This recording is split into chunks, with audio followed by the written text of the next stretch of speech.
Muy buenas tardes. Le vamos a dar la palabra a la licenciada en Psicología Liliana Saibene, integrante del Departamento de Fotolenguaje y Grupo de APIA. Le agradecemos a las dos instituciones, APIA y AUPCB, parte de este Departamento de Fotolenguaje y Grupo, y bueno, responsables también de que hayamos invitado a las expositoras y que tengamos este Ateneo al que le damos a todos la más cálida bienvenida. Liliana. Bueno, buenas tardes a todos.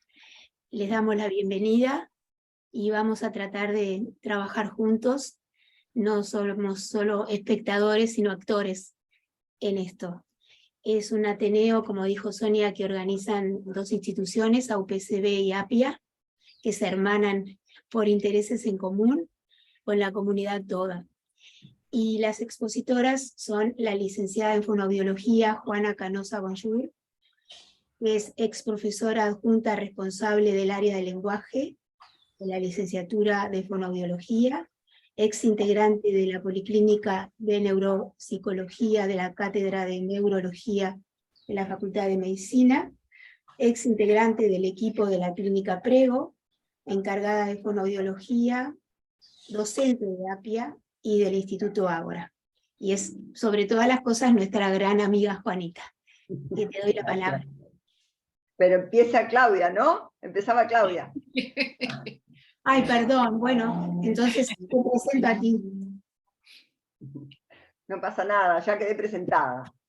Bueno, Seguro. Gracias. licenciada en Psicomotricidad Claudia Ravera, es maestra, es diplomada en Clínica de la Perinatalidad y Trastornos de los Vínculos Tempranos en la ciudad de Marsella, Francia, ex docente de la licenciatura de Psicomotricidad en las asignaturas y diagnóstico y tratamiento psicomotor. Es ex integrante de la Cátedra de Neuropediatría de la Facultad de Medicina, docente de Senfores, APIA, Instituto Ágora y Chile. Bueno, la palabra, Claudia. Como ya les dije hace un ratito, muchas gracias por sacrificar este viernes maravilloso primaveral. Claudia, discúlpame que te interrumpo. Les pido a los que no estén hablando, incluso los expositores, que silencien el micrófono cuando no hablan, así evitamos los ruidos. Muchas gracias. Jacqueline, perdón, y el anfitrión puede silenciar también. Sí, pero ¿sabe cómo tengo varias pantallas? Tengo que pasar de una a la otra a buscar, entonces... Pero si pones abajo donde dice participantes, ahí te aparece quienes tienen el micrófono abierto. Sí, es lo que estoy haciendo, pero si la gente lo puede hacer, me evita. Es más es lo que estoy haciendo a cada rato, pero entonces... Subís y bajás allí. Bueno, sí, ¿qué vamos a hacer? A veces los celulares son difíciles, ¿viste? De no, saber. no, ya está. Perdón, bueno, nada, interrupción. Vamos a entrar en calor y en el tema, en un tema bastante que nos preocupa mucho a todos como profesionales, como ciudadanos, como personas de este mundo, el problema que estamos teniendo en los niños más pequeñitos que están expuestos a largo tiempo a las pantallas. Nosotros como psicomotricistas estábamos totalmente en desacuerdo, por supuesto, en que los niños estuvieran sin jugar y sin explorar con su cuerpo y sin tener un juego creativo, y que las pantallas atentaban muchas veces cuando no eran utilizadas como herramientas, sino como un entretenimiento y a veces con mucha violencia. Y veíamos en la sala los efectos. Cuando vino la pandemia, no tuvimos más remedio que echar mano a Internet, ¿no? Al Zoom. Y la verdad que nos parecía como imposible, como una contradicción, como psicomotricistas íbamos a trabajar a través de las pantallas. Y realmente ocurrió un fenómeno que me sigue sorprendiendo, y positivamente, y es que armamos un grupo, 2 grupos de WhatsApp y llegamos a ser casi 500 personas. Ese grupo continúa y fue este sentimiento contradictorio de tener que afrontar la pandemia con las pantallas, ¿verdad? Y las tratamos de usar de la mejor manera posible. Habría muchísimo para hablar, pero en realidad lo que hicimos fue tratar de sostener los vínculos con los niños y con los padres. Se imaginan lo que es trabajar, las funciones que trabajamos nosotros a través de una pantalla, era muy complejo. Lo cierto es que ya hace años que veníamos viendo efectos en niños, no los más chiquititos, de repente los llamados preescolares y escolares, donde el juego estaba teñido de los videojuegos, donde había cada vez más consultas de niños con desvíos del desarrollo, con estereotipias, que no siempre se correspondían con un tema que uno pudiera adjudicar al ambiente o a la interacción. Bueno, lo que vamos a tratar, voy a compartir pantalla para no irme por las ramas, que es un problema. Miren el fondo de pantalla que puse, qué lindo, dedicado a la ocasión. Es hablar, acá estamos, a ver si la agrandamos.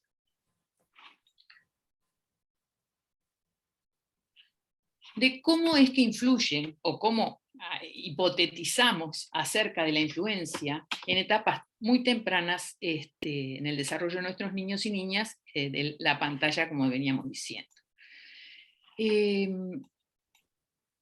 Hay mucho escrito, por suerte, y cada vez hay más investigaciones, pero es tan rápido el cambio y tantas las cosas que hay que ir teniendo en cuenta con los niños que parece que vamos corriendo de atrás. Pero uno, por suerte, encuentra cada vez más pediatras que preguntan a los padres, porque hay recomendaciones de la OMS, de las academias de pediatría, sobre todo del área de la salud, están viniendo las recomendaciones. ¿Por qué? Porque se han visto efectos preocupantes, como por ejemplo, dificultades en los niños pequeñitos para poder autorregularse. Y ni que hablar con el tema del sueño, en las funciones, en la función atencional, en las adquisiciones lingüísticas, en niños un poquito más, bueno, el sobrepeso, porque comen, si uno los ve cómo se alimentan mirando la pantalla, es algo que muchas veces preocupa, ¿no? O da pena. La impulsividad también, se ha visto que es un efecto de la exposición temprana a las pantallas. Esto está hay una conferencia del doctor Alfredo Cerizola en YouTube, que es súper recomendable, es larga, pero trae todos los fundamentos científicos de las academias de pediatría, sobre todo la americana y la italiana. A su vez, si tomamos a los franceses, yo tomo a Serge Tisserand, que me parece brillante las cosas que él plantea, en su libro Los peligros de la televisión en los bebés, que está en francés, desde el punto de vista de la construcción subjetiva, elementos que son fruto de 2 grandes investigaciones, una japonesa y otra canadiense, donde concluyen que hay una dificultad en los niños altamente expuestos a las pantallas en la construcción de la imagen de sí mismo y de su familia. Esos niños que quedan como enquistados en ciertas identificaciones con ciertos personajes, en los modelos internos que reflejan su relación con el mundo, ¿verdad? Que está teñido también de los contenidos de la televisión, una fragilidad en el sentimiento de sentirse en el mundo y de pertenecer.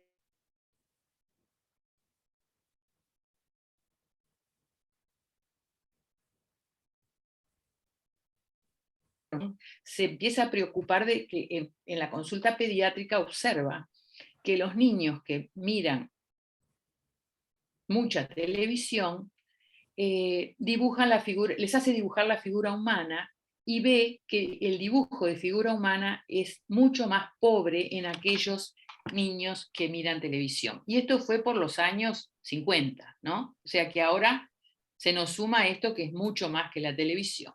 O sea que la idea es reflexionar juntos acerca de la constructividad corporal, del tono muscular que tanto tiene que ver, el tono muscular de relación, no el tono de base, digamos, de la comunicación preverbal, de la creatividad también y de la representación gráfica. Ahora, en poco tiempo poder resumir estas teorías enormes que están habiendo, por suerte, acerca de la construcción de la corporeidad, no es fácil. Hay una autora francesa, Geneviève Bague, que es una psicoanalista muy próxima a los psicomotricistas, que falleció recientemente, y que tiene una teoría sobre la construcción de la corporeidad, que es bien, bien interesante. Pero ahora vamos a, en líneas generales, a tomar a nuestro gran autor, que es Henri Vallon. Como ven, nosotros tenemos una escuela francesa muy fuerte, donde él hace una teoría de la construcción psíquica, digamos, donde la materia prima para él son las emociones, ¿no? Y las emociones solo se pueden decir a través de una sola cosa, que es el tono muscular, ¿sí? A través de la hipotonía de satisfacción, la hipertonía de malestar, el bebé va llamando al otro para que el otro lo atienda. Y no existe, dice él, ser más social que el bebé, ni nada más orgánico que las emociones. Y esto está muy interesante porque él, como era marxista y tenía un pensamiento dialéctico, no entendía que se separara, como se separa aún en los Ateneos, emoción de organismo, individuo de sociedad, cuerpo, psiquis. Y él hace una teoría donde trata de integrar todos los aspectos y habla de la importancia no del otro, sino del socius, le llama, porque la impronta de lo social. Habla de la importancia de no solamente de la actividad tónica como expresión de las emociones, sino de que nosotros, como seres vivos, tenemos todo un aparato sensorial que es riquísimo y que se pierde con las pantallas. Y ese es el problema. Estamos tomados por imágenes visuales y un bebé que se construye a partir de la multisensorialidad se ve privado de eso. Cuando decimos la multisensorialidad nos referimos a los 5 sentidos, más todas las vías sensoriales que tienen que ver con el dolor, la temperatura, la presión, etc. Pero Vallon destaca una, que es la sensibilidad propioceptiva, que está ligada fundamentalmente al equilibrio. Esta es una sensibilidad que tiene muchos receptores en las articulaciones, y se imaginan ustedes que sin movernos, y más cuando estamos construyendo nuestra corporeidad, nuestra noción de cuerpo, nuestra imagen corporal, nuestro esquema corporal, el estar frente a las pantallas no va a ser más que entorpecer las cosas. El profesor Julián de Ajuriaguerra, admirador de la obra de Vallon, conceptualiza con el concepto de diálogo tónico emocional todo esto que estamos diciendo en el encuentro de la madre con el bebé a través de lo más rico que es el cuerpo. A través de ello van a ser acomodaciones y asimilaciones, ajustes y desajustes, disminuciones del tono, aumentos del tono, flexiones, extensiones, o sea que todo un encuentro de acomodación corporal mutuo que es uno de los elementos que nos permite ir construyendo estas enormes nociones. Ustedes saben que Tronic hizo un experimento que llamamos Still Face, que él lo llamó Still Face, para dar cuenta de cómo el bebé necesita del rostro y de la expresividad materna. ¿Y qué sucede cuando ese rostro se vuelve neutro y cuando esa madre no habla y cuando esa madre no gesticula? Le Corbusier decía, técnica sin arte es la ruina de la expresión. Podríamos decir que para un bebé, el rostro de la madre sin expresividad es la ruina del vínculo. sea que la expresividad materna es Claudia, perdón que te interrumpo. ¿Qué dijiste del rostro de la madre que justo mi bebé lloró y no te escuché? Perdón. Me parece precioso que no hayas escuchado, sobre todo por tu bebé. Que venimos programados genéticamente para que el rostro de los demás, de nuestra propia especie, sea el llamador más grande que tenemos. ¿Sí? Y hay un psiquiatra norteamericano, Eduardo Tronick, que hizo un experimento para mostrar esto. Y en ese experimento le pide a la madre que interactúe naturalmente, ambos vocalizan, se imitan, sonríen, y en determinado momento le pide a la mamá que gire el rostro y que vuelva con la cara de póker, o sea, neutra. En ese momento, los bebés sanos que tienen apetencia por buscar y por devolver en el vínculo, van a ver ustedes que hacen, lo pueden buscar en YouTube. Yo ahora les dejo la bibliografía, la cuelgo en el chat y ustedes lo van a buscar. Para los que no lo vieron, no lo voy a pasar ahora, pero voy a pasar otro que es muy parecido y es con un celular. Y para eso tenemos acá en la pantalla a esta mamá con este bebé. Esto viene a ser un still face con celular, pero es para ir entendiendo cómo la construcción de cuerpo propio tiene tanto que ver con las interacciones, obviamente, y tan poco que ver con las pantallas.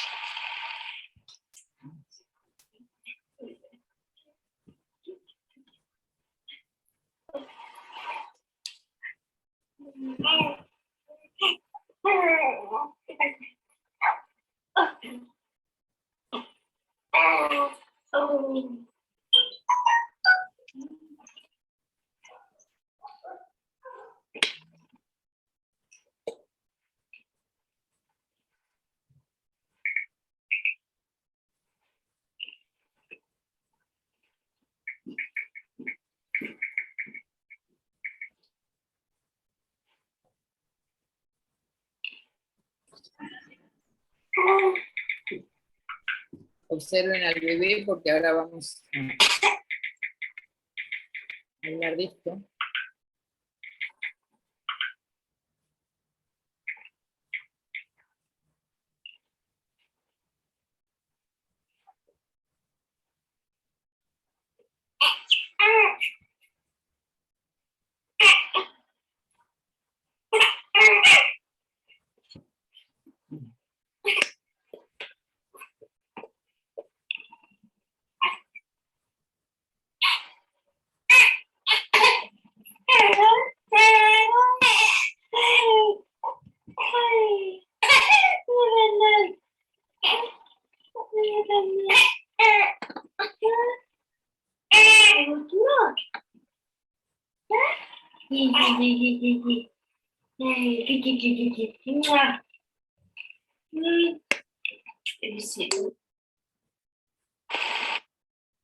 Bueno, acá les muestro un poquito estas de Tronick, del still face. Ahora vamos, por supuesto que sería más lindo si lo pudiéramos hacer en sus grupos, pero vamos a hacerlo de esta manera. Yo lo analicé y después ustedes podrán agregar cosas, pero lo importante es que en los primeros 20 segundos de este video hay una interacción cara a cara, están enfrentados en forma simétrica, ¿verdad? O sea que eso es algo muy importante, ¿no? No es esto ya lo dijo Spitz, el rostro de frente no es lo mismo que el rostro de perfil en el interés del bebé. El bebé disfruta de la ubicación de los ojos, de la línea media, de la distribución de los rasgos en el rostro. Y hay una organización en la postura en torno al eje, bueno, de la madre como adulta, y del niño de alguna manera, ustedes lo ven que mueve los bracitos y las piernas, alternando ambos semicuerpos, pero está en el eje. Es muy chiquito, es mucho más chiquito que el del experimento de Tronick. Este bebé tiene una fascinación del bebé por el rostro de su mamá, que lo muestra en esa mirada, en eso que a veces parece que entrecierra los ojitos, Y es un bebé devolvedor de afecto, ¿verdad? Que quiere que continúe la interacción al inicio, que provoca a la mamá y a través de protoconversaciones, pensando en Víctor y su grilla, tenemos todo, las interacciones cara a cara, las protoconversaciones, las sonrisas, y hay el establecimiento de turnos en la comunicación. Y si bien no podemos decir que haya imitación del bebé por parte de la madre, ya hay un diálogo imitativo, por llamarlo de una manera, donde el espejamiento materno es fundamental. La mamá lo acaricia, sobre todo en las manos y la cara, el bebito está en esa babysilla, lo balancea, le espeja con su rostro y le imita las vocalizaciones del bebé sin proponerle unas nuevas y muy diferentes. Suena el teléfono, la madre contesta con un mensaje de texto que las teclas parecen, no sé, una de aquellas máquinas antiguas que aprendíamos a escribir, y el bebé en ese momento deja de sonreír, busca la mirada y la expresividad del rostro materno que la tenía ahí hacía un segundo y no la encuentra. Entonces rota la cabeza hacia la derecha buscando algo, tal vez la persona que está filmando, no sabemos, pero es lo más probable. Empieza a cambiar el tono, no solo la expresividad del rostro, hay una apertura palpebral pronunciada, pasa como de la sonrisa, a mí me transmite como perplejidad, como que no entiende, vuelve a buscar a la madre y le sonríe, y le hace soniditos, pero la madre está atrás del celular, por lo tanto no le responde. En forma refleja, justo viene un estornudo, saca un poquito la lengua, queda mirando a la madre, pero no hay respuesta. Entonces, ¿qué hace? Vuelve a buscar afuera, pero afuera tampoco le responden. Está como perdido. Comienza entonces a expresar un malestar. Aumenta el tono, comienza a lloriquear, con pausa, no es cualquier llanto, es un llanto como de llamada, esperando a ver qué pasa. Mueve sobre todo el hemicuerpo derecho, los brazos y las piernas. Se lleva la mano a la boca, como para calmarse, pero comienza a llorar. ¿Y qué sucede? La madre vuelve, porque no aguanta, obviamente. Saben que estos experimentos son bravísimos, y las madres en las experiencias de Tronic se angustiaban mucho. Pero ahora las madres con los celulares no se angustian porque no tienen noción, no tienen conciencia de todo lo que pasa en el mundo interno de un bebé.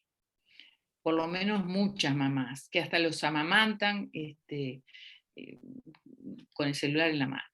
Pero la madre vuelve, le habla, lo mira, lo trata de calmar, lo balancea, pero el bebé quiere upa, parecería, ¿verdad? Está molesto. Y aun cuando la madre quiere retomar la interacción, el bebé gira la cabeza, la mira de reojo, pero la interacción se acabó. Entonces, no sé, me parece que se ven muchas cosas en este videíto donde un bebito muy chiquitito no puede, por supuesto que este chiquito tiene más interacciones sanas que interrupciones debido al celular, porque si no, no hubiéramos visto lo que vimos los primeros 20 segundos. Pero si esto se sigue repitiendo y repitiendo, tal vez todo lo que es confiar, todo lo que es el feedback de la comunicación fluido, no sea tanto, porque un poquito enojado estaba. Ahora, volviendo al cuerpo. El bebé y su madre, entonces, cuando decimos madre nos referimos madre en el sentido amplio, a papá, ¿verdad? Quien cumpla la función. Hay un encuentro emocional que es fruto de un deseo de ambas partes. Ese encuentro emocional, el bebé lo va a expresar a través del cuerpo porque no tiene otra. Y va a hacer cambios tónicos, gestos, posturas, vocalizaciones. ¿Qué va a hacer la madre? La madre lo va a espejar con su rostro, porque es el primer espejo en todo sentido, en sentido figurativo también, ¿no? De figura. No nos podemos ver el rostro, nos vemos los gestos, el llanto, la risa, el asombro, lo vemos en el otro y sabemos que se corresponde con el nuestro, si es que estamos en sintonía. Entonces, si el niño, el bebé, gracias a esto, empieza a sentirse como acompañado, comprendido, además de que ve en el cuerpo de la madre lo que no ve de su propio rostro. Cuando la madre además, ahora saltamos a un nivel más alto, traduce lo que supone que está sintiendo su bebé, ya sea tomando la voz prestada, ya sea ella hablándolo, agregando palabras, representaciones a este compartir afectivo, este eslabón que muchas veces lo vemos, o estos eslabones los vemos alterados, es cuando estamos con los niños en la sala de psicomotricidad. Nos pasa. ¿Qué no encontramos? Que entre los niños muy comprometidos, ¿no?, con trastornos del desarrollo, entre las emociones, el gesto y la palabra. Entonces, este caminito que parece tan sencillo se trabaja día por día, día por día. Pero ¿qué hace y qué deja de hacer con su cuerpo un bebé pequeñito, solitario frente a una pantalla? Bueno, lo primero, deja de mover, deja de interactuar, deja de estar en el espacio multisensorial, tridimensional. La teoría de Piaget no tiene desperdicio para poder ser analizada en todo lo que son los espacios que al principio los vive fragmentados, que después forman parte de un espacio objetivo hacia los 2 años, y desde cualquier teoría que nos posicionemos, las pantallas en los bebés no agregan nada positivo y están contraindicadas desde todas las academias. ¿Por qué? Porque el bebé deja de explorar, de atender con curiosidad, de relajarse, y queda como poseído, me dijo un paciente. ¿Qué pasó, amor? Queda como absorbido por las ráfagas de las luces, los movimientos, de las voces extrañas que no le responden, porque Dora la exploradora, que es la que toma mucho Cicerón en su libro, de esa época, sonreía, pero después cuando el bebé le sonreía, Dora estaba haciendo otra cosa, por lo tanto, obviamente que no era un otro, un partener simbólico. El bebé, en resumidas cuentas, dejará de sentir y de sentirse en su cuerpo, ¿sí? Porque el cuerpo no está moviéndose de una manera exploratoria, armónica, con júbilo o con frustraciones, con objetos de diferente tipo, con personas, no, está allí. Y el riesgo es que quede adherido sensorialmente a la pantalla, y esto lo vimos en la pandemia. Angustias corporales arcaicas de las descritas por Winnicott, por Bion, por Tasting, se veían en niños con mucha fragilidad. Niños de 4 o 5 años que, no sé, pero que querían atravesar la pantalla, que no entendían. Pasó con un chiquito que cuando íbamos a empezar, a la mamá se le ocurrió hacer una prueba en la casa con varios dispositivos digitales. En 3 habitaciones se pusieron el padre, la madre y una tía, y este chiquito estaba con la madre y se comunicaban por Zoom con la tía y con el padre, como estamos nosotros ahora. Pero la angustia que tenía y la excitación era tan grande que corría al otro dormitorio para ver si él seguía existiendo en la imagen junto con la madre. Y no estoy hablando de un niño con un trastorno del desarrollo, más bien era una desarmonía evolutiva. Sabemos desde Vygotsky que quien queda mirando en forma fija un estímulo dejará de percibirlo en poco tiempo. Y Piaget nos enseña que el análisis perceptivo, o sea, los movimientos oculares que realizamos de exploración, son fundamentales para poder interpretar la realidad a nivel cortical, ¿verdad? Sin ello, en un mundo de sensaciones, el niño queda perdido, sin brújula. dominado por sensaciones cambiantes y por angustias corporales arcaicas impensables, al decir de Winnicott. Y miren ahora este chiquitín, si no, es feo porque se ríen los padres, estas son las cosas de YouTube.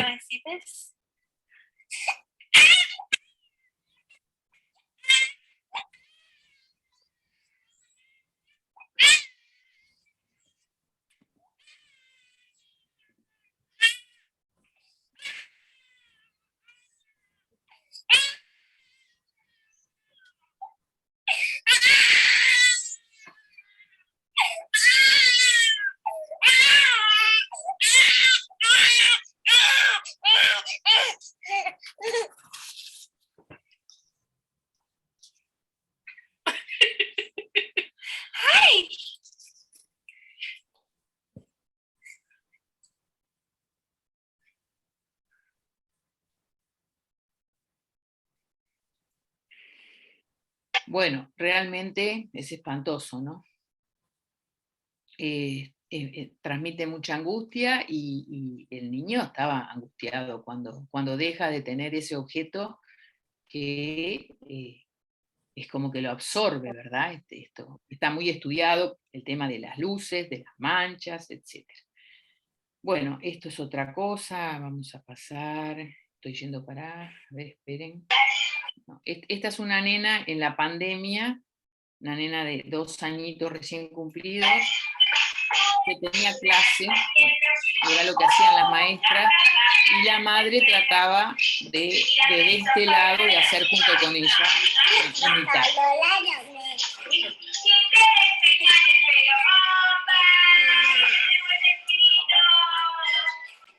Bueno, eso es para mostrar un poquito algo un poquito más esperanzador. Bueno, se sabe, estoy terminando, Juanita, que las pantallas provocan estrés emocional y que esto se refleja en el tono muscular. ¿Cómo disuelve a nivel tónico emocional la excitación que provocan las pantallas? De una única manera, que es la interacción con otros, el juego con otros y también a solas. Por supuesto que cuando todo lo que es el lenguaje, que ahora va a hablar, el dibujo, la imitación diferida, la imagen mental, que la imagen mental no es visual, es multisensorial.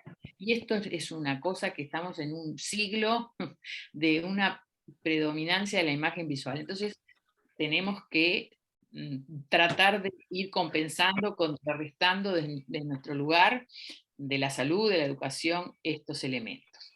Y acá vamos a hablar una frase de Víctor, que decía que el exceso de uso de pantallas como refugio para distraerlo, que lo hacen mucho las madres, cuando no le pueden poner la sillita en el auto, cuando lloran en el ómnibus, para dormirse, genera una solución ficticia. Se prolonga uno de los problemas fundamentales de la vida psíquica. ¿Cómo enfrentar la ausencia, el vacío de estimulación exterior? Víctor Guerra en AUDEP en el 2007. Bueno, esto lo voy a saltear y esta es una última reflexión, que es en el espacio natural, real, tridimensional, porque ahora uno en la sala tiene que hacer un estudio, tiene que saber si el niño distingue realidad de fantasía, pero dentro de la realidad y realidad virtual.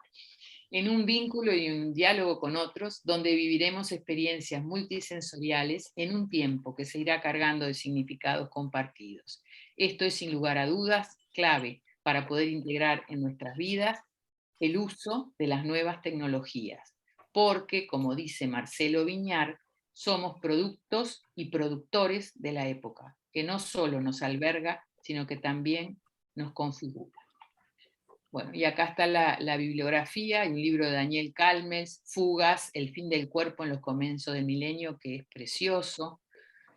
Bueno, muchas recomendaciones de UNICEF y bibliografía de la web. Yo esto ahora se los pongo en el chat, en la bibliografía. Bueno, disculpen si me demoré, pero creo que cumplí con los minutos. Bueno, hasta aquí y ahora vamos a escuchar a Juanita. Muchas gracias, Gracias, Claudia. No te quisimos cortar, respetamos todo tu tiempo. Bueno, Gracias. Bueno, muy bien. ¿Cómo están? Voy a empezar compartiendo pantalla.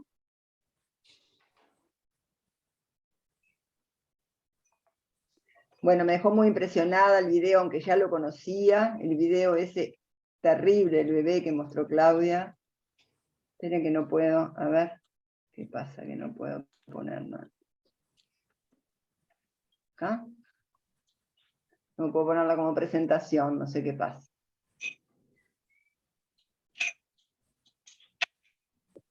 Bueno, Ahí arriba dice presentación con diapositivas. Si lo cliqueas, a ahí. ver. Pero viste que no sé qué le pasa, que no... Déjame ver. Dejar de compartir, vamos a empezar a compartir de nuevo. A ver si acá puedo.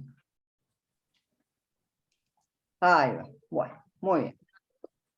Bueno, vamos a hablar de pantallas y lenguaje. Yo quería referirme concretamente a las pantallas en la etapa de 0 a 2 o de 0 a 3. No voy a hablar de las pantallas en general porque es mucho y además es muy distinto. Las pantallas es como la aspirina, ¿no es verdad? Es muy buena, pero a un bebé no le puedes dar 15 aspirinas, por más que sea muy buena. Esto tiene el mismo criterio. Bien. ¿Me oyen? Tiene un poco el mismo criterio, el criterio de que estamos en una etapa bisagra que nos tapó el tsunami de las nuevas tecnologías, y entonces hay un uso indiscriminado. Se le vende a la gente también como que va a ser muy bueno, porque yo sé que a los papás creen realmente que va a ser muy bueno para sus hijos, y entonces los ponen en etapas muy tempranas. Hay desconocimiento, y creo que el lugar nuestro de ser difundidores de las dificultades que genera la pantalla en edades muy, muy chiquitos es fundamental. ¿Y por qué digo? Porque no voy a hablar de las nuevas tecnologías mal, en lo más mínimo, al revés. Han sido una maravilla para la salud, han sido una maravilla. No tendríamos un Steve Hawking que murió en el 2018 siendo productor de conocimiento hasta el final si no hubieran existido las nuevas tecnologías y el desarrollo tecnológico que le permitió no ser una inteligencia atrapada. ¿Voy bien ahí? ¿Me escuchan? ¿Sí? Sí, perfecto. Bueno, ¿qué entendemos por lenguaje? Tomé una definición, hay muchas, según donde se lo tome, pero es una función compleja que permite expresar y percibir estados afectivos, conceptos, ideas, por medio de signos acústicos o gráficos, porque el lenguaje también es el lenguaje escrito. Pasa que el lenguaje oral es natural, todos hablamos, todos sabemos cómo hablar, porque además lo integramos y lo adquirimos en etapas bien tempranas. Vamos a ver cuán tempranas son las etapas esas en que empezamos a adquirir lenguaje. Y es una cosa natural. Por eso todos hablamos del lenguaje. Cuando nos juntamos con grupos de amigos, me hablan a mí del lenguaje, me pelean y me discuten, que si viene un amigo que hace física, nadie le discute. Pero esto, como es algo que todos lo conocemos, es manejable. ¿Por qué digo que expresa estados afectivos, conceptos, ideas? Con el lenguaje se miente, con el lenguaje se inventa, con el lenguaje se ama. El lenguaje sirve para mucho, ¿no? Para espiar, para muchas cosas. O sea, es realmente un elemento fundamental de nuestra vida de humanos, ¿no? Adquirir lenguaje. ¿Qué necesitamos para adquirirlo? Bueno, un cerebro,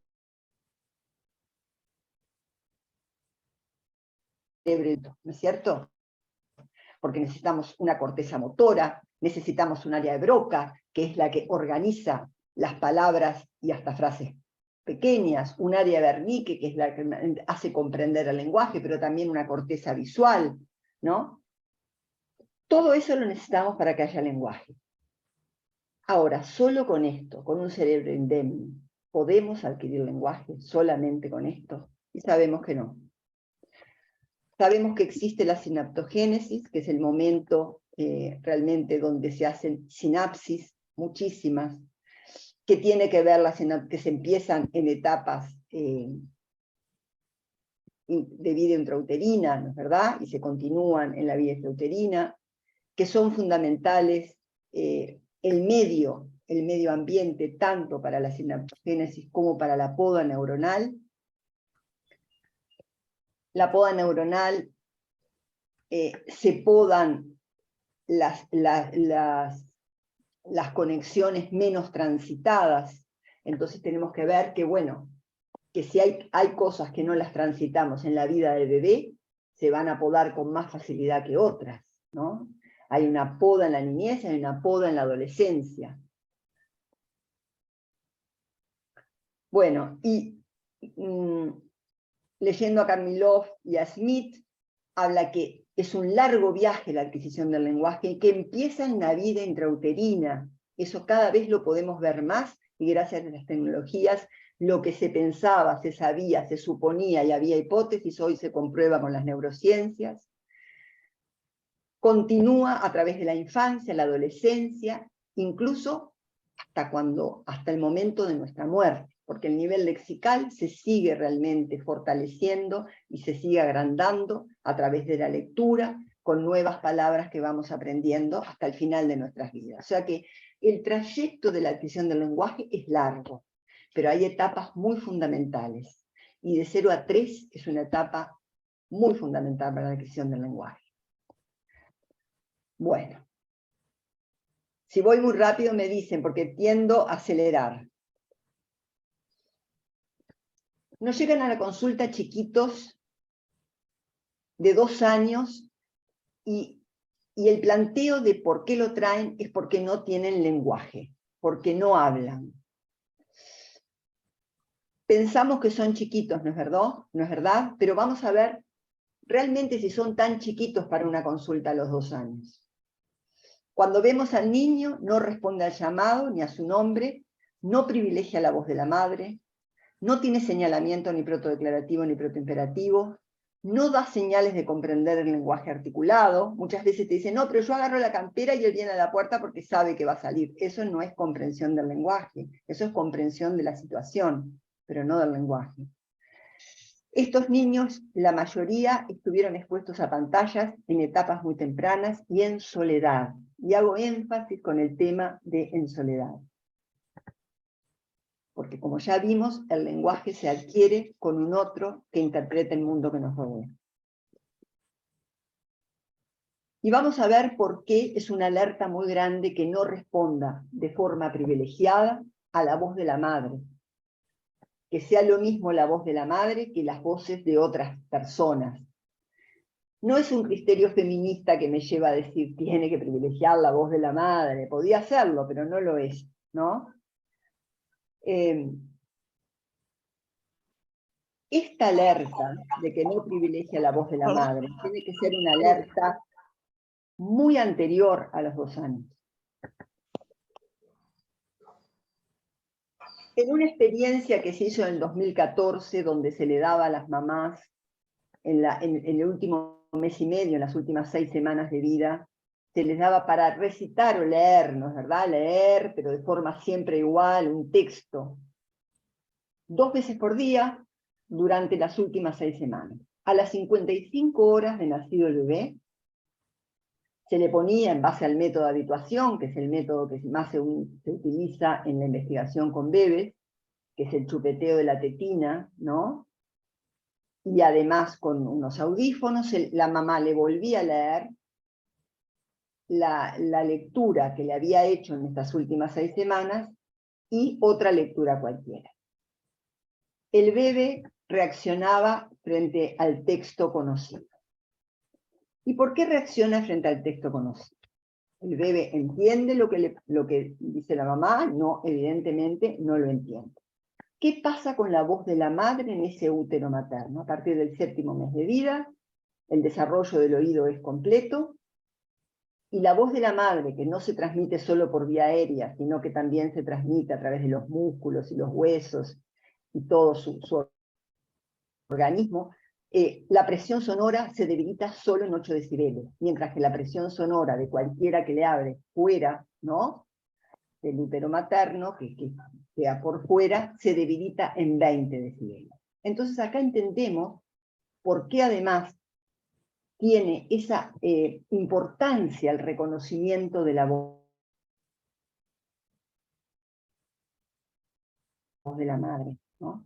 Una importancia muy grande, por eso el niño responde muy diferente, porque además viene desde la vida intrauterina escuchando privilegiadamente la voz de su mamá.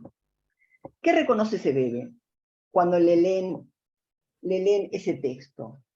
¿Reconoce realmente el tópico del texto? Evidentemente no, pero reconoce todo lo que tenga que ver con los elementos suprasegmentales del lenguaje, no con los segmentales, como puede ser el léxico, los fonemas, los suprasegmentales, como es la entonación, el acento y el ritmo, que son los elementos de la prosodia. ¿Cuánto camino recorrido, no? O sea, al nacer, ¿cuánto camino recorrido tiene ese bebé? Y cómo lo coartamos si le estamos presentando una pantalla privilegiadamente durante la mayor cantidad de horas de su vigilia, ¿no? Antes pensábamos, cuando yo empecé a estudiar, que el balbuceo canónico del bebé, era un balbuceo realmente a partir de los 8 meses, que además era un balbuceo que nos daba la pauta de que el bebé interactuaba con el adulto y escuchaba, o sea, era muy importante desde el punto de vista para saber realmente si este bebé estaba comunicado, y a su vez era un bebé que oía, ¿verdad? Mucho antes de las autoemisiones acústicas, que es muy reciente esta prueba que se le hace al bebé al nacer. Creíamos que era en el balbuceo que ya el bebé tomaba pautas de la lengua del entorno.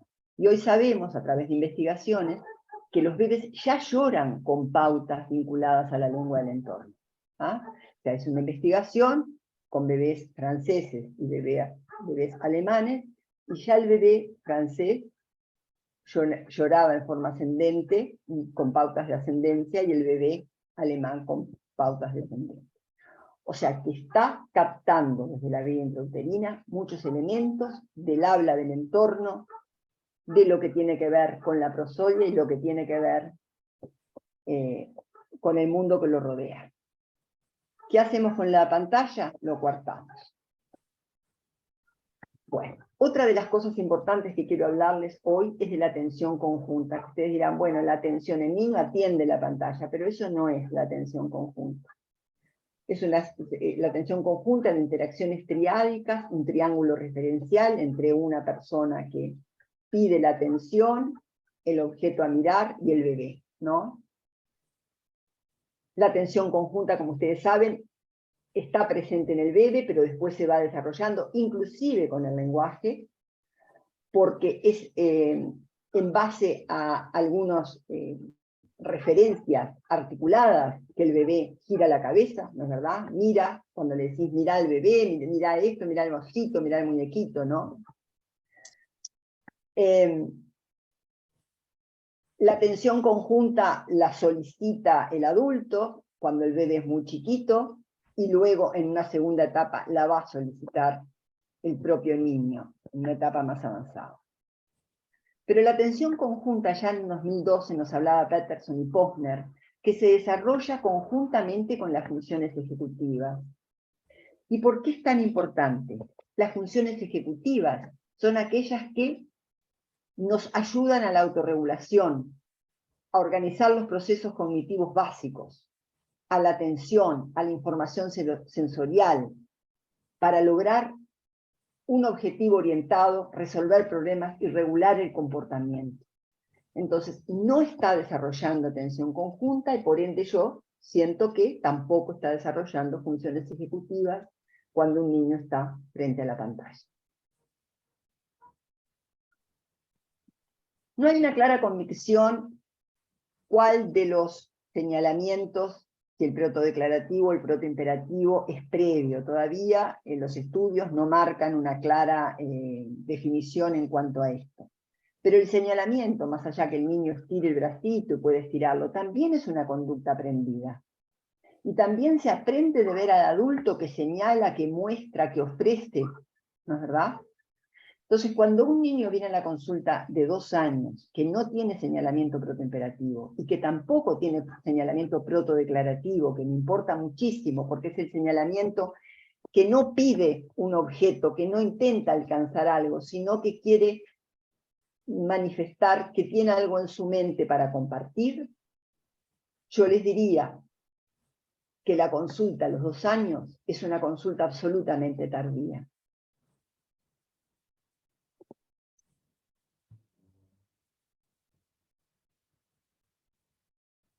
¿Qué puede un niño de 2 años? Privilegiar a sus referentes, eso es lo fundamental. Ustedes saben, cuando nosotros leíamos a los franceses que decían que con el uso de las pantallas los niños perdían las referencias de los referentes adultos y realmente quedaban vinculados a los muñequitos o a los personajes que veían. Yo, que no lo había experimentado, pensaba que esos franceses que estudian todo, llegan tanto, estudian, que al final llegan a ver esto. Hasta que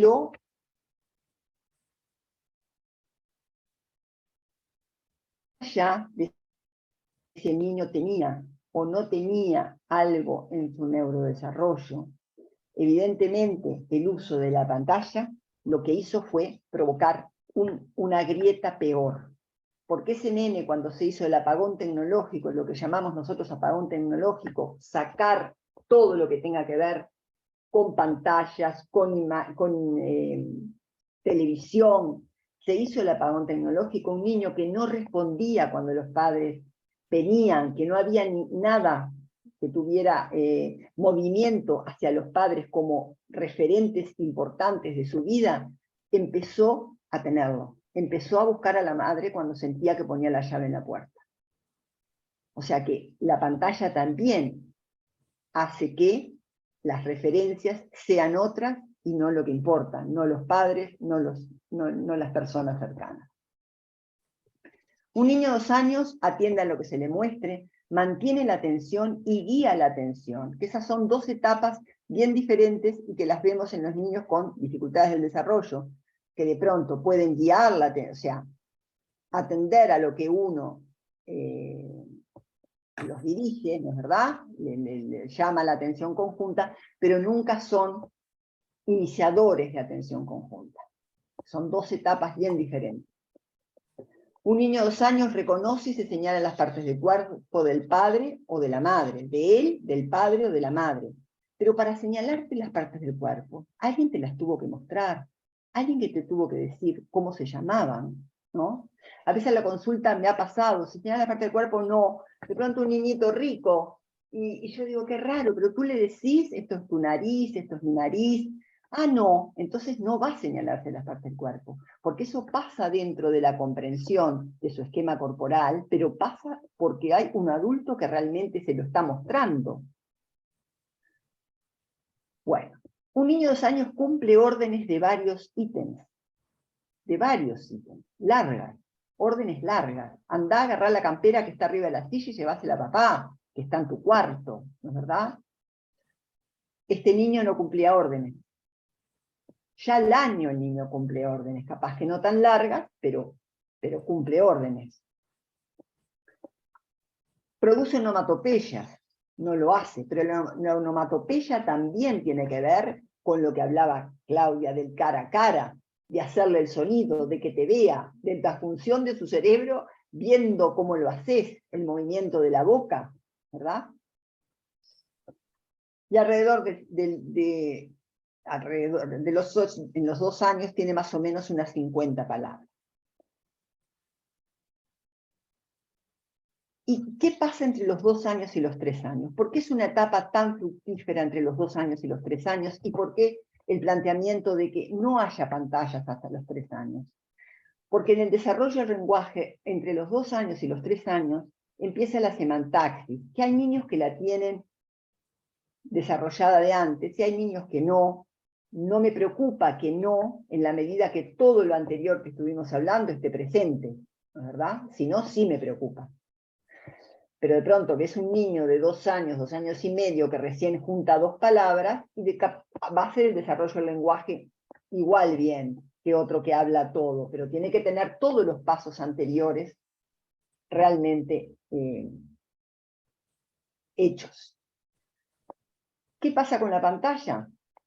La pantalla de alguna manera no es la pantalla, es la ausencia del adulto cuando está la pantalla. Acá lo que estamos viendo y lo que nos preocupa y lo que vemos permanentemente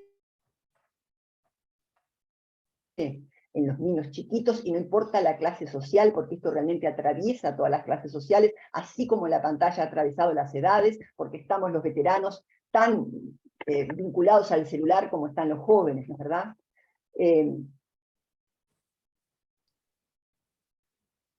Me perdí de lo que estaba diciendo, qué horror. ¿Qué pasa con las pantallas? El chiquito realmente entre los 2 y los 3 años desarrolla la semantaxis, que es la sintaxis, la capacidad de armar frases. Son etapas de la evolución del cerebro muy, muy importantes, y no solo del cerebro, de los vínculos intersubjetivos, de formar la subjetividad, lo que comentaba Claudia antes, que el niño no se encontraba o no se autopercibía. Todo eso se da en estas primeras etapas. No hablo de las pantallas en las etapas más grandes. Me preocupa de 0 a 3. Las etapas más grandes veremos cómo va y cómo hay que trabajar con los niños y cómo hay que estar con ellos de cualquier manera. Pero la ausencia del adulto en estos momentos es básica. No puede no estar el adulto de 0 a 3 años interpretando el mundo que lo rodea, porque realmente todo lo que vimos de la poda neuronal se va a hacer con los estímulos que tenga y no con los que no tenga. Hay un estudio de unos coreanos del 2015, no sé si es Baikon o Yeon, no sé, Yeon, capaz que es no sé.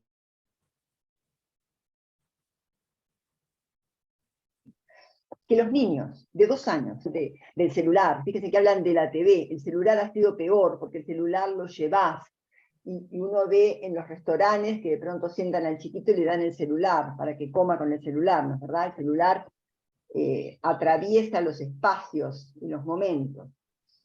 Niños de 2 años expuestos más de 2 horas a la TV tenían 2,5 veces más posibilidades de tener dificultades de desarrollo del lenguaje. Y expuestos más de 3 horas tenían el triple de riesgo.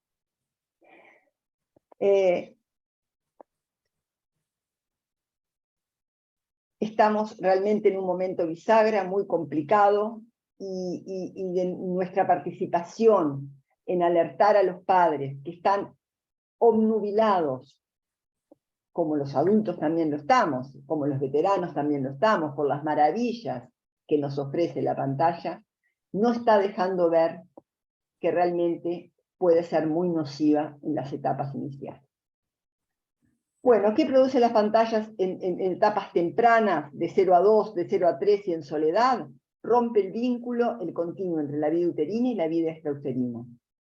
Elimina el bucle de interacción, enlentece los aprendizajes, disminuye el vocabulario, eso como las cosas ya comprobadas y menos drásticas. Pero también vemos que complica la pragmática, los usos del lenguaje, y hay dificultades en el apego, porque se apegan a figuras que tienen que ver con lo que ven. Y les voy a mostrar esto que para mí me parece espantoso, y les pregunto, ¿esto es natural? ¿Vino en los genes? ¿O se frecuentó hasta el infinito? Benjamin, time for lunch. Benjamin. Benjamin. Lunch. Benjamin.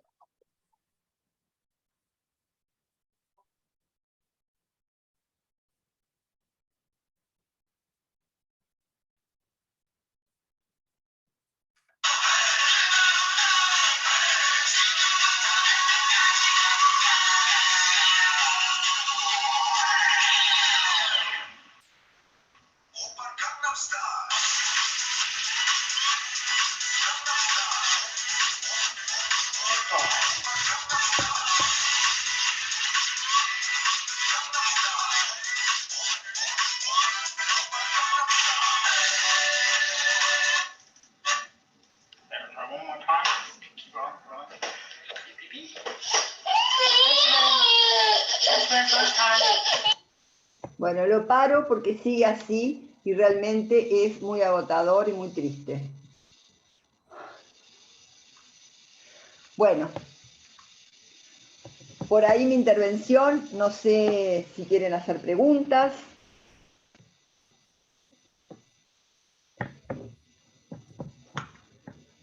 Muchas gracias, Liliana. Juana. Ah, ¿Abrimos, Liliana, el Sí. espacio de intercambio? Ahí está. Si quieren ir anotando en el chat para seguir un orden, o levantan la mano, o hacen alguna intervención también a través de ese espacio. O también Son las 19:06. Vamos a darnos 45 o 50 minutos de intercambio, ¿les parece bien? Bien.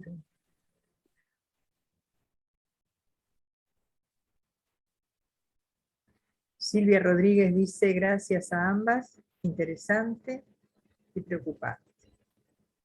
Y Moriana, ¿es tan delicado el momento de la alimentación?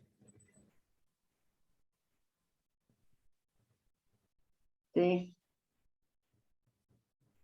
Pero se está viendo cada vez más, ¿no? Que se utiliza la pantalla para el momento de la alimentación.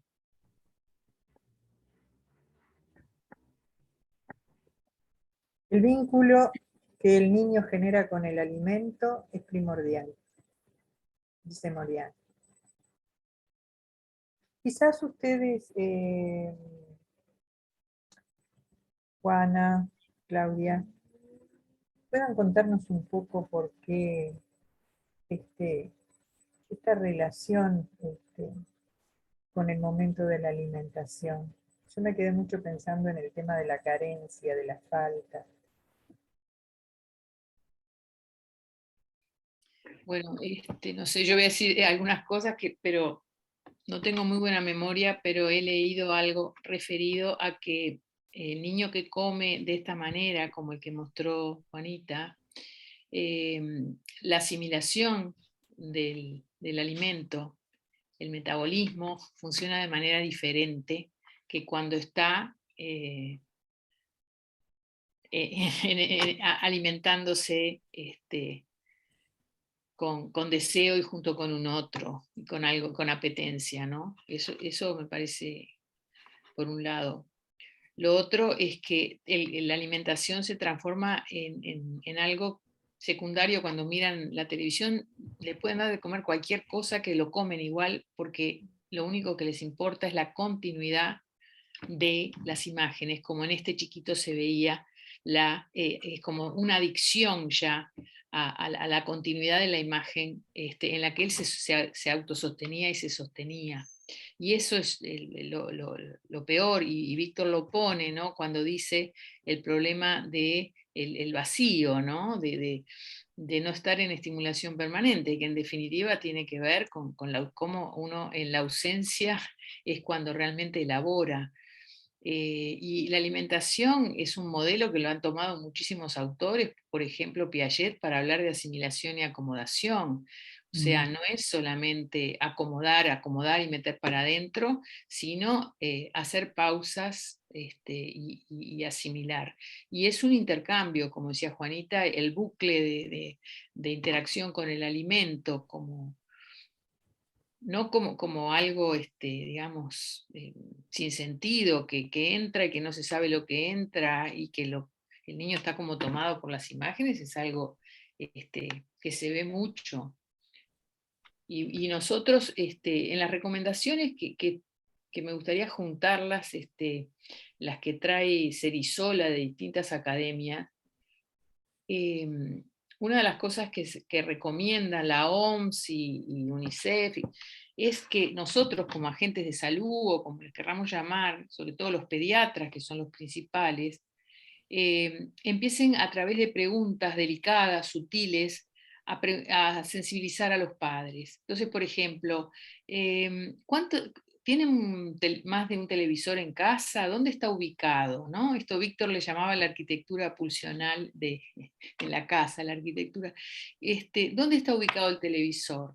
Bueno, ustedes comen con la televisión prendida, la televisión está como prendida permanentemente como de fondo, aunque no la miren, que eso se sabe que trae problemas a nivel atencional y más en las poblaciones vulnerables.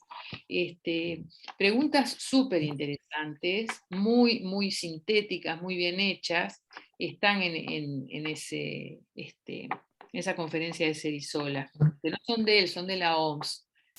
A mí me parece que lo que se está logrando es que tomemos conciencia nosotros, los que estamos en la educación, en la salud, para después, bueno, no perder tiempo y tratar de estar bien atentos a los efectos nocivos de esto y poder trabajar, quienes están en los centros CAIF, quienes están en las consultas pediátricas, quienes están en los consultorios, desde todos los lados que se puedan. Hay lugares países que tienen protocolos para el uso de los dispositivos digitales, pero los padres muchas veces no los cumplen porque, bueno, están en una etapa de la vida compleja, están tan como nosotros, también. Nosotros tenemos la suerte que podemos estudiar esto y tomar conciencia, pero una mamá que está en un ómnibus y que el bebé se pone a llorar y le da el celular, lo hace por el bien de los demás, porque no moleste el bebito, que no llore de repente, ¿no? Y no sabe lo nocivo que puede ser que llegue a un extremo como estos bebitos que vimos. Hay países donde ya hay clínicas para adicción a Internet, ¿no? El tema de Internet y las adicciones es el mismo fenómeno que con algunos, como la cocaína o la heroína, o sea, los mismos circuitos neuronales son los que se activan, o sea que acá hay un peligro de adicción cuando es excesivo y mal usado. Sí, yo quería comentar algo también. Ahora, tomo algo de Natalia García, que dijo la pantalla como solución inmediata. Yo creo que hay mucho de eso realmente. O sea, la alimentación, los padres se aterran de que el niño no coma, porque si el niño no come, se desnutre y le puede pasar algo, y entonces cualquier cosa es buena para que eso se dé, aunque sea espantoso y no sirva, ¿no es verdad? Yo creo que todavía a nosotros nos falta mucho, mucho, mucho camino para recorrer y tendríamos que aprovechar ser tercer mundo como somos, porque esto ya se viene dando en el primer mundo y ya tiene las consecuencias, entonces poder realmente parar y no tener las consecuencias que tiene el primer mundo con el manejo de la pantalla. Pero para eso tenemos que hacer algo muchísimo más agresivo en la radio, televisión, inclusive en la formación tanto de los fonoaudiólogos, de los pediatras como fundamental, porque son la puerta de entrada, ¿no es verdad? Todos los niños pasan por ellos, que realmente esto se tenga muy en cuenta. Tiene que haber un movimiento muy fuerte, o sea, tenemos que realmente, no sé cómo, APIA, la asociación también, AUCEDER, ¿cómo es? Que no me sale.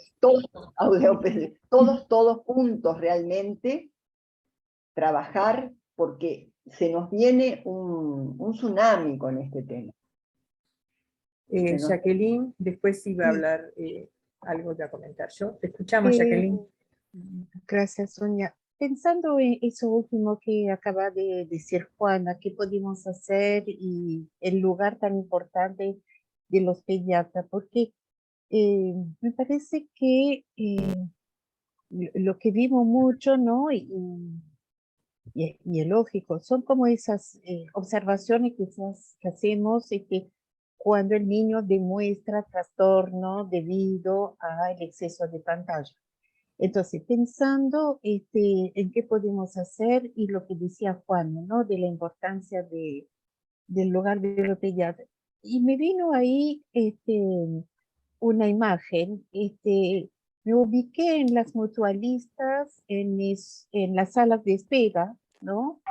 Yo no sé si en todas, pero en la que yo acostumbro ir, hay justamente una pantalla, hay una televisión que pasa diferentes tipos de programas, por lo general son cosas de la naturaleza, sobre los animales, cosas así.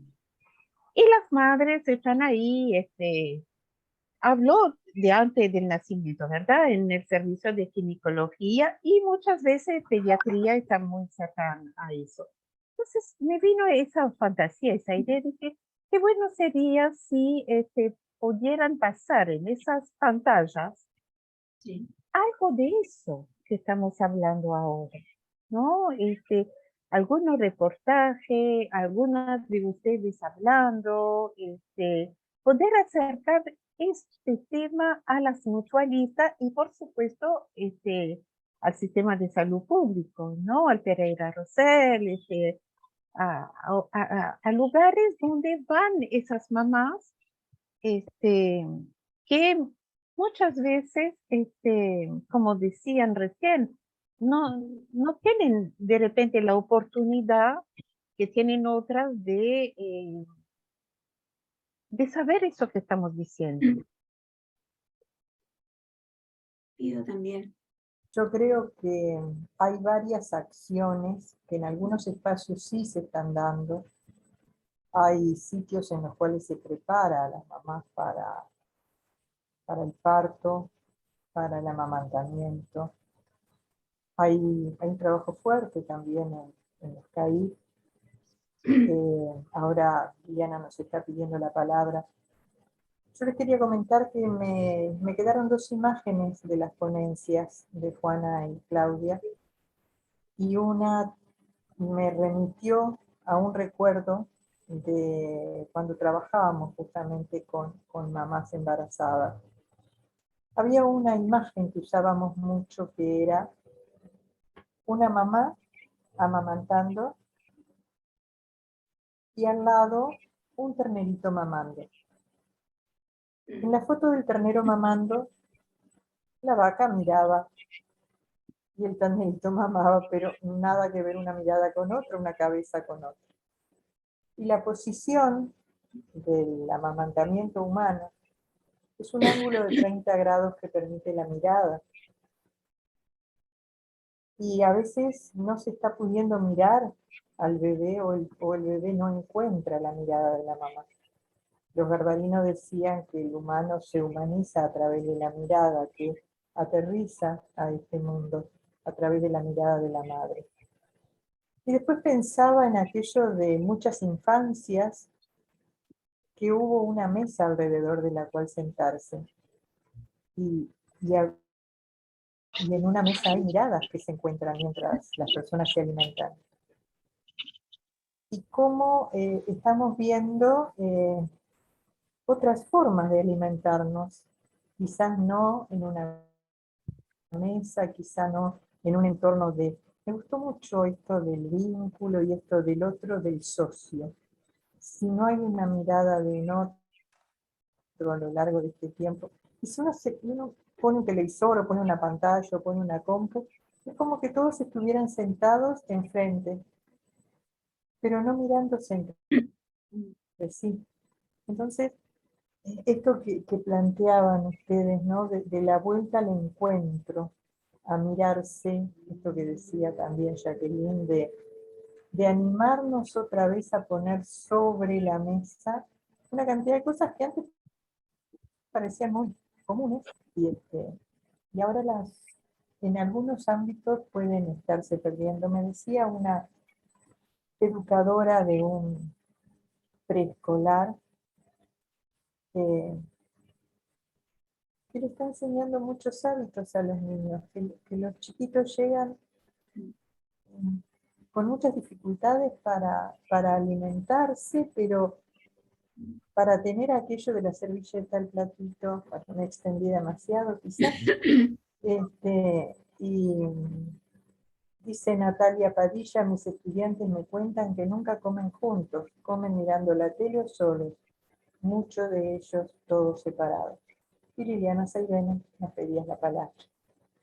Bueno, yo pensaba en lugar de demonizar, tratar de aprovechar. Es como cuando vas en un lugar donde hay viento y eso que viene en contra, usarlo a favor. Y comparto lo de Jacqueline, ya lo hicimos mucho en la comisión del bebé, de aprovechar las pantallas, aprovechar la imagen que en nuestra generación tiene una fuerza muy grande porque nos atraviesa, las salas de espera del hospital, incluso habíamos aprovechado en los ómnibus también, porque una pantalla, ¿verdad? Y que se vieran, porque a veces la gente mientras está viviendo, o casi siempre no nos vemos, ¿qué hacemos?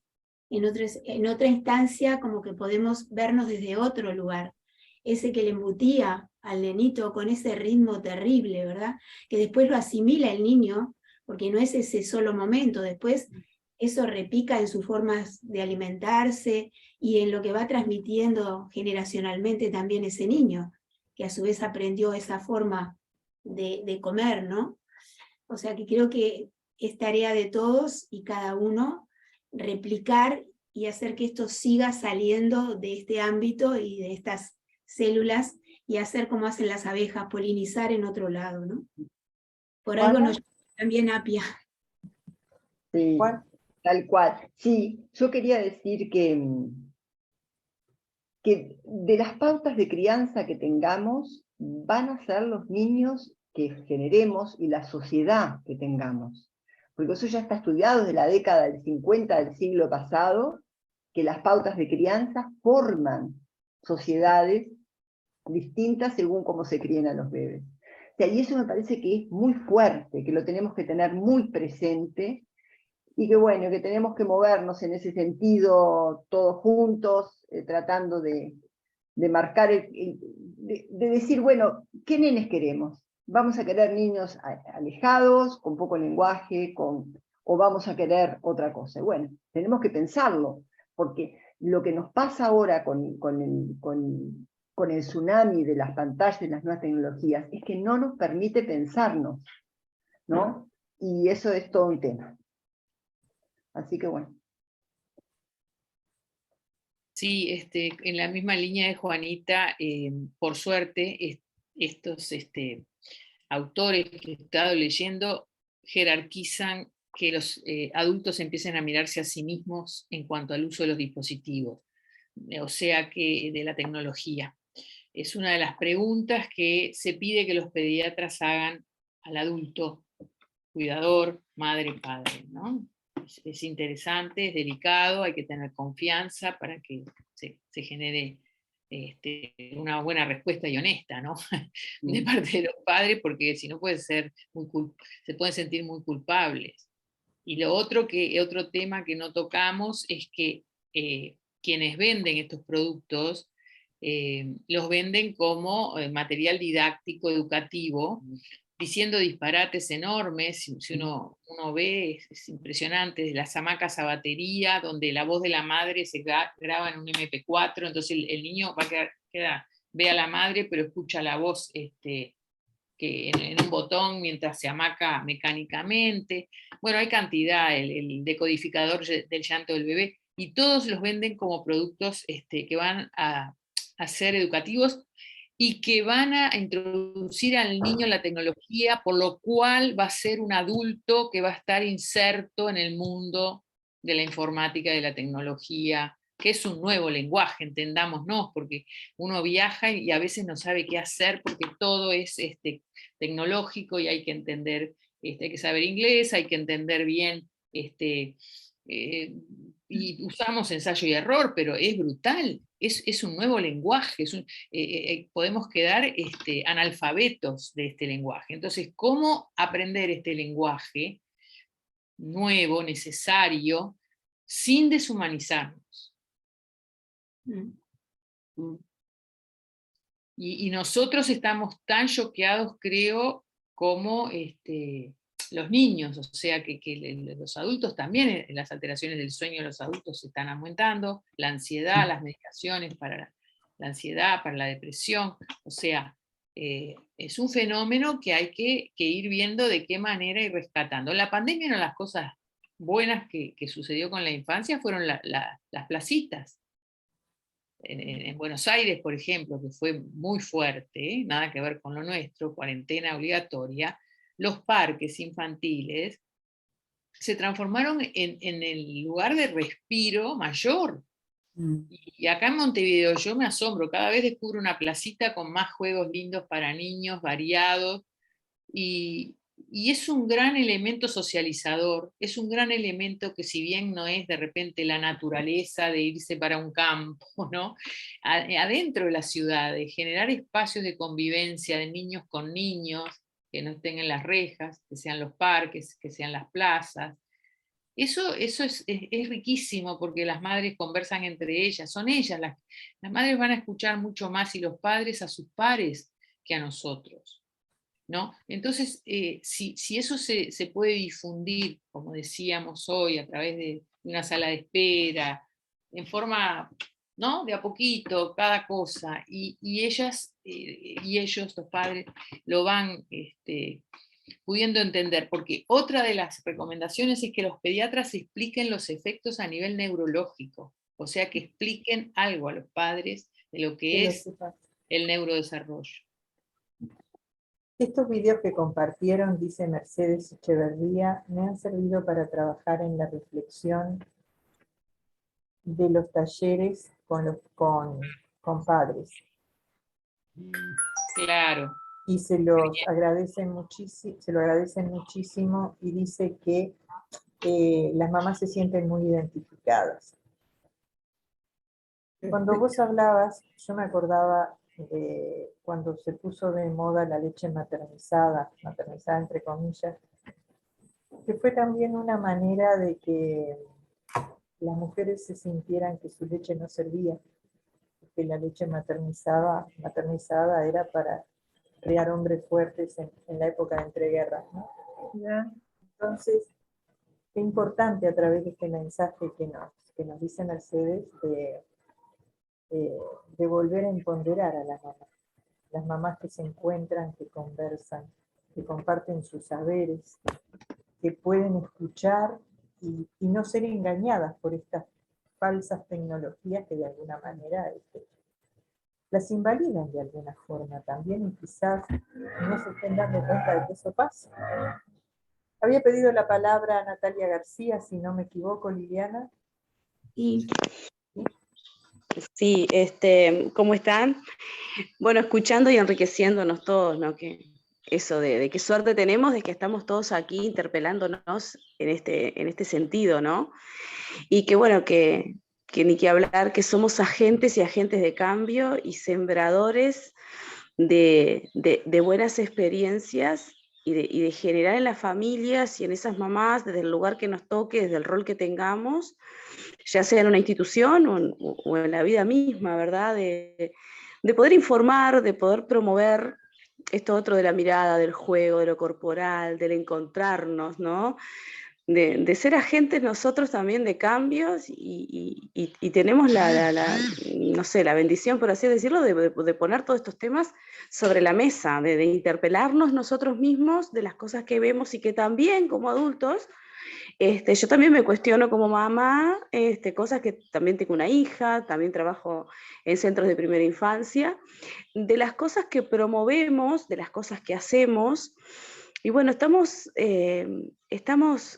y somos agentes de cambio, ¿no? De poder llevar esta reflexión a esos entornos con las familias, ¿no? De la importancia justamente del encontrarnos con nuestro hijo, de ese contacto físico, de lo motor y la emocionalidad, de cómo mirar a nuestros hijos, de qué identificar en ellos y qué pasa cuando hay mucha pantalla cerca, ¿no? Entonces, el poder llevarlos a la reflexión, yo creo que está también en nosotros y lo importante, ¿no? Quería decir eso, lo importante que somos, ¿no? De poder llevar como esto, ¿no? Como esta información y tratar de calar un poquito en las personas con el conocimiento que hoy acá estamos compartiendo y que bueno, que lo podemos hacer.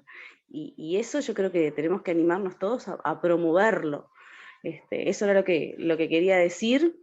A mí me encantan estos encuentros así porque uno se interpela también, se pregunta y lo lleva a reflexionar sobre lo que hacemos, no solo lo que vemos, porque podemos decir, mira, yo veo tal cosa con tales familias que hacen tal otra, pero también me veo a mí como mamá en cosas hago, bueno, ¿qué estoy pregonando como mamá? ¿O qué estoy pregonando como educadora, como maestra, como, ¿no? Entonces, creo que también buscarnos nosotros, ponernos en ese lugar, está interesante y está bueno. Muchas gracias, Natalia Sí, García. yo voy a hacer un comentario. Estuvo interesantísimo, además, todo lo que uno aprendí, que no es mi área, uno la percibe, pero lo que uno percibe más es lo diario. Vas a una cafetería, estás en un lado, eso lo estás viendo en la vida cotidiana, que le dan los celulares a los chiquitos, sí, en los restaurantes. Esto es típico. Entonces, claro, hay como varios caminos, ¿no?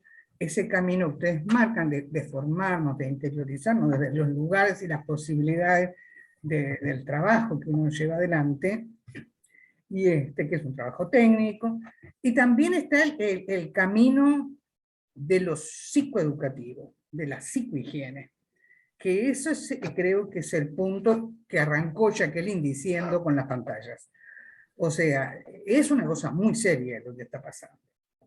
Y claro, los espacios de ginecología, donde están los bebitos, todo, yo no los frecuento, pero sí les digo que, por ejemplo, en el CASMO, en la parte de laboratorio, pasan varios, hay una pantalla grande que la gente mientras espera, hoy va muy rápido, antes demoraban más, te daba más tiempo para ver lo que te pasaba. Entonces habían, hasta hace un tiempo, un videíto muy ilustrativo, la gente no sabe cómo aprendía, sobre la salud de los riñones. Y ahora pusieron uno que a mí me ilustró mucho, de la posición de los chiquilines, ¿no? De estos chiquilines que hablo de 10, 12 para arriba, que están con todo el cuerpo inclinado, mirando, entonces en vez del celular va a mí, como el tenedor va, se inclinan todos, y yo lo he visto en mi familia, y se está tratando por eso. Entonces ahí, creo que sí, los traumatólogos hicieron, entonces hay esquemas, dibujos, de cómo la columna se va, digo, estoy hablando de algo concreto, que después, en pleno desarrollo, por ejemplo, bueno, esta persona de mi familia tiene 13 años, ya tiene que hacer fisioterapia, piscina, toda la columna arqueada, y están pasando esto de las patologías que se generan a nivel biológico y orgánico, y que tiene mucho que ver, porque es un adolescente que se mira su cuerpo, todas, entonces hay una cosa incipiente. Y después me acordé, con este planteo, en el momento, pues es difícil cuando uno se dedica a eso, ¿en qué momento estamos? Yo me acuerdo cuando estuvo la televisión y los niños, ¿verdad? Claro, soy un poco mayor que algunos de ustedes. Entonces los libros que tengo, yo escribía para televisión, ¿no? Entonces el planteo de qué pasa con los niños y la televisión, porque además tenían el control. Entonces la televisión fue cuestionada muchísimo como elemento, pero la televisión no se puede sacar.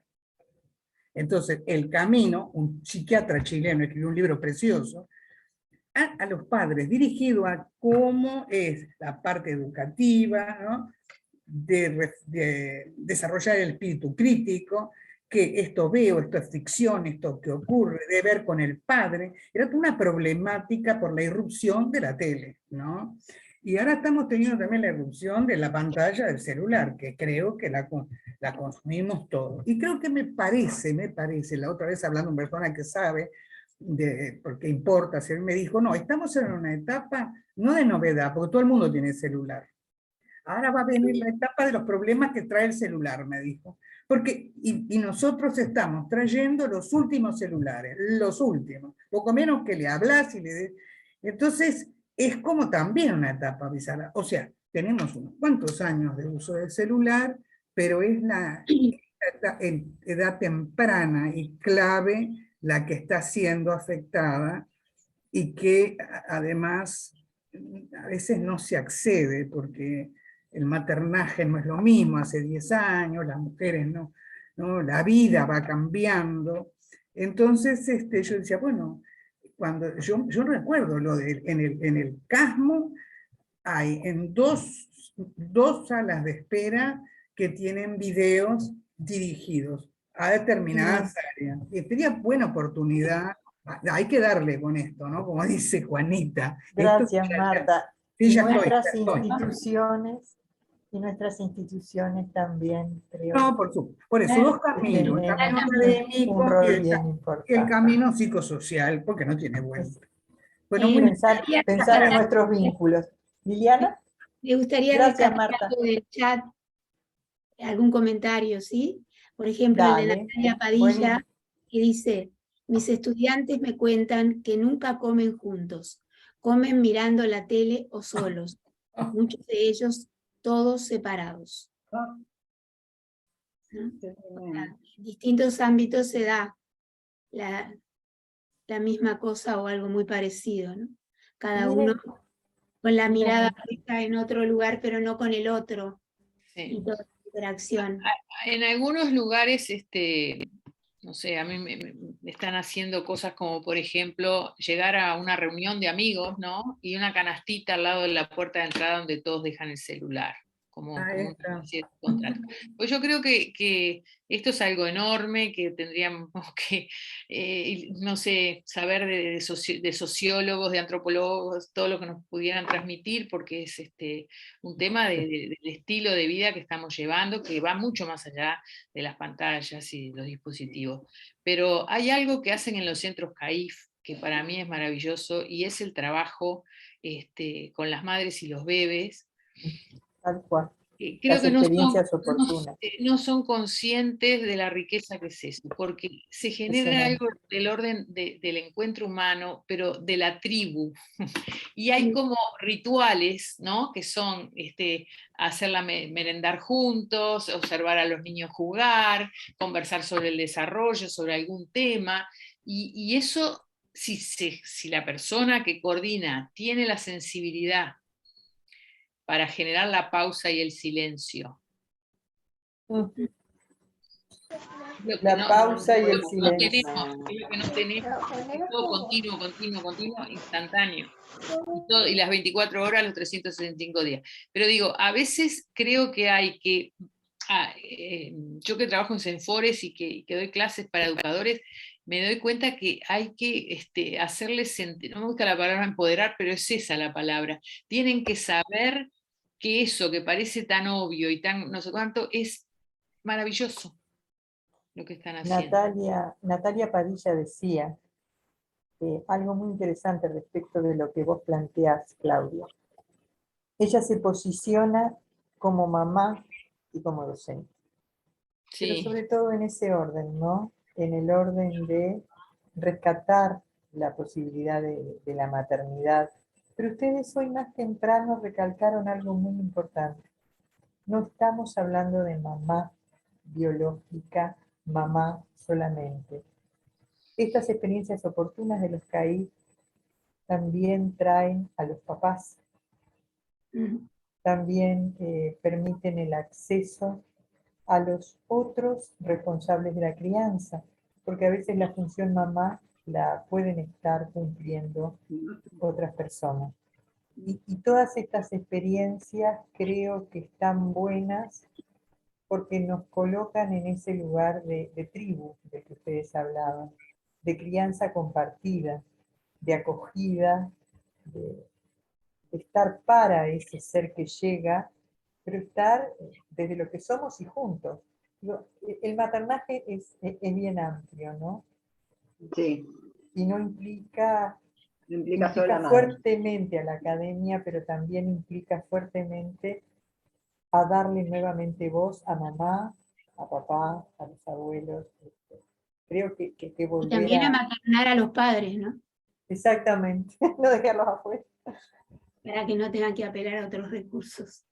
Liliana, sabés que yo no veo manos levantadas, no sé tú, Jacqueline, Marta, Juana, Claudia. ¿Les parece bien ir cerrando este encuentro? Sí. A mí me gustaría decir una cosita nomás, porque es el tema de la literatura infantil. Hay experiencias que muestran que los libros electrónicos producen mucho menos, digamos, cambio en los niños positivos que los libros objeto de papel. La lectura del libro, Cicerón dice que para ver la pantalla hay que verla junto con un otro, y que hay que elegir bien qué contenidos tiene que tener. Los padres lo tienen que ver antes, y si es un jueguito y es un chico más grande, también, por supuesto, de tener un control, no darles la tablet ni el celular, eso ya lo sabemos, porque tener el comando es algo que se los traga, pero el libro es algo que tenemos que rescatar. A mí me pasa en la consulta que termino ofreciéndole a los padres libros adecuados para la edad, porque además hay tanta porquería de libros y hay tanta maravilla a la vez, y seleccionarlos no es fácil. Nosotros tenemos una compañera amiga, Madi Correa, que está con ese tema, muy metida, con Cecilia Rodríguez también, sobre literatura infantil, y sinceramente yo lo veo con mis nietas, es lo que piden tanto para leer, porque es un momento de encuentro con un otro, leyendo un libro no textual, ¿no? Con preguntas, con hipótesis, no solo describiendo. Y eso después les gusta tanto que dicen, cuando llega la hora que pueden ver algo de televisión, dice, ¿vamos a ver juntos? Y las bibliotecas entonces de los colegios también tienen que tener materiales atractivos, porque después los niños pueden hablar de eso entre ellos y no encontrarse en los jueguitos, por ejemplo, que es un Ese lugar es un problema de los juegos en red con los adolescentes gravísimo. Más que adolescentes, los niños más chicos también se encuentran. También, pero ese problema es tremendo, porque además tienen que estar a tal hora conectados, entonces si no están, los sacan del grupo, los padres no pueden con eso. En otros países es tremendo el problema. Hay uno que estuve Perdón, leyendo. sin levantar la mano, pero acá está pasando un poco eso también. Yo tengo un niño, de todas las edades que están hablando, tengo. Bien, Natalia, te animaste a hablar, que te queríamos con la cara, no podés, pero sería demasiado. Sí, ni que puedo prender la luz. No, hoy me vieron, hoy estaba con la cámara. Ah, bueno. Pero ahora estoy en una parte oscura, me vine a la playa, las escuché ahí en la playa. Eso es otra. Me tomé el tiempo para mí de varios días sin dormir, que las mamás tenemos que lidiar sin dormir con todas estas cosas, y a las mamás que nos preocupa es muy difícil, por más que estemos con licencia maternal, porque estamos también dando otras batallas, defendiendo la educación pública, que hay un movimiento tan lindo que se venía gestando desde los centros CAIF, desde los jardines también. No tienen todavía como una, digamos, reunir a la familia. Se dan como instancias, por ejemplo, en que todos hacemos algo en común, pero es un día, no es un poquito todos los días. Y el problema me parece que está ahí, en que se tiene que transformar en una rutina. Claro. Porque si yo le digo, vamos a ver tele a tal hora, tal día, después de comer toda la comida, claro, que es la palabra también, lo que les va enseñando cuál es el bienestar o lo que uno cree que es el bienestar. Y a veces uno está sumergido también en las pantallas. Es muy difícil el equilibrio allí. Pero hay rutinas posibles. En los centros CAIF se manifiesta un trabajo de las educadoras. Pero gracias, Natalia, por tu honestidad para pivotear entre la maternidad y tu profesión, y decir las cosas porque son así, lo estamos viendo todos. Que estamos... Y animarse, porque a mí me pasa que cuando me sumo a grupos así, que yo no soy psicomotricista, tengo amigas y tengo una persona que nos acompaña como familia acá en Maldonado, que me pasó el link, y la verdad que estoy re agradecida, porque uno va también ligando lo que uno cree que estaba bien, estaba en lo correcto. Por más que no pudiste leer nada, estabas haciendo bien. ¿No? Claro, sí. Hay que construir criterios propios también, por supuesto, y cada pareja parental hará los suyos. Pero lo importante es crear sabiduría y no estar tan informados. Ah, Bueno, yo quería decir una cosita para finalizar, que ha pasado varias veces en el desarrollo de la humanidad, que las pautas de crianza se han dado de golpes con las necesidades reales de los bebés, ¿no? Entonces, quiero decir que vamos a salir de esto. En algún momento vamos a salir, vamos a encontrar el camino, para no generar como una cosa de que, bueno, que esto es la catástrofe. No, no es la catástrofe, y vamos a encontrar los rumbos adecuados. Nada más. Y si pasamos el videíto del nene que juega al Zoom con la maestra, que no tiene desperdicio, para terminar pum para arriba. Dale, me parece Claudia. bárbaro. ¿Les y- parece? Sí, Porque- claro. ¿Cuánto demora? No, es chiquito, Dale, muy chiquito. bienvenido sea. Esperen que lo abra. Este no es el otro. Acá. Videos posibles. Acá, este no. Acá está. Este.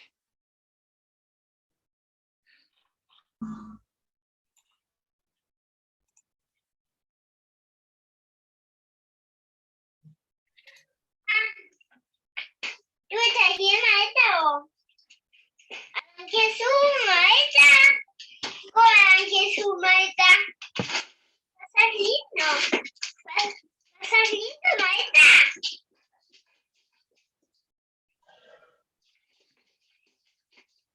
Bueno, cotó de vuelta la maestra, yo no coté. Pero Patricia, ¿se le cortó otra vez? A Patricia se le cotó. A ver, le voy a aprender a Patricia. Le prendí la compu a Patricia. Bien ahí. Hola, ¿me hablas, Patricia? Ah, sí, sí. Hola, me habla, Ah, Patricia. un lujo, ahora sí anda. Maestra, no te cortes más, maestra, ¿ya? Así no te dependo más. Hola, maestra. No te me pierdo ¿Ahora me más. hablas? ¿Me hablas? ¿Me hablas? Ahora me hablas perfecto, sí. Pero Brillante, mi amor, la verdad. cortó la maestra. Sí. Un No, show. ¿Sabes Muchas algo que me gracias, hace Claudia. pensar, Claudia, cuando éramos chicos, que teníamos los teléfonos de juguete, ¿no? Sí. Y que uno agarraba con las amigas, cada uno en una punta, y hablábamos por teléfono, o con el amigo imaginario hablábamos por teléfono. Este niño está jugando y está haciendo un uso totalmente lúdico de la pantalla. Con una madre que le va alimentando. Por y que- eso digo, está jugando con otro, no está jugando con la pantalla, está jugando con otro. Con otro. Muy creativo. Y la Muy bien. pantalla es nada. El mediador. No pasa nada con la pantalla. Muy lindo, gracias por compartirlo. Gracias a ustedes por Estamos invitarnos. pensando y tratando de hacer algo un poquito más alto, como dijo Juanita. De Pero vamos a seguir sembrando. de impacto para ayudar. Bueno, muchas gracias. Gracias a ustedes. Gracias. Muchísimas Liliana. gracias a usted y muchísimas gracias a todos los que nos acompañaron hoy. Gracias. Veo que hay una enorme mayoría de mujeres, como siempre, pero quizás aún más hoy que otras veces. Dicho sea al pasar. Tienes razón. Dicho Nos sea. vemos.